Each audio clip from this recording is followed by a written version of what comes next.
J'ai pas regardé tout de suite la carte, je pensais que c'était une publicité. Comme une bouteille à la mer, une carte postale déposée dans la boîte aux lettres de Lise Rochette lui a fait faire une rencontre extraordinaire, celle d'Alec Flexer. Il est mort au jour J à Juno Beach, puis il habitait ici quand il est parti à la guerre. Et tout de suite, il y a plein d'images qui me sont venues. Et j'ai trouvé sur Internet qu'à l'époque, il vivait ici avec ses parents, avec un frère, 2 sœurs. Alors, j'ai pas pu m'empêcher d'imaginer la grande douleur de cette famille-là quand ils ont appris le décès de ce jeune homme-là. Son appartement ne sera plus jamais le même. Puis nous, on est heureux ici depuis 35 ans. Ça rajoute une couche d'histoire. Alors, pour les lieux ici, ça rajoute beaucoup.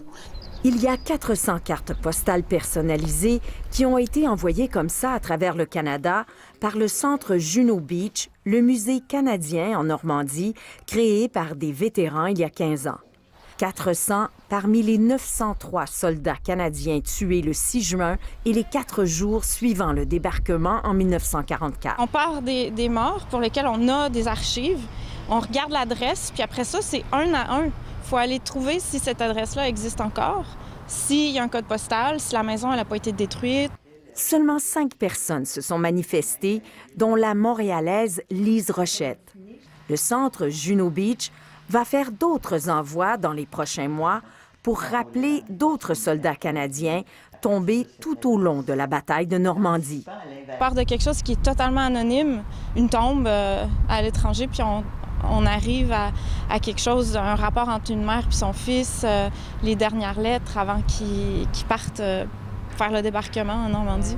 Le soldat en question, il y a son acte de nécrologie. Les archives juives de la ville de Montréal ont des pièces sur lui, puis elle en a trouvé d'autres.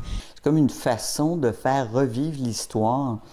Ces événements-là datent de 75 ans. C'est comme si c'était hier. Et ça me donne envie d'aller sur place, visiter les lieux, aller faire un tour en Normandie. C'est sûr que je vais aller déposer des fleurs sur sa tombe, lui rendre hommage. Ici Anne-Louise Despatie, Radio-Canada, Montréal.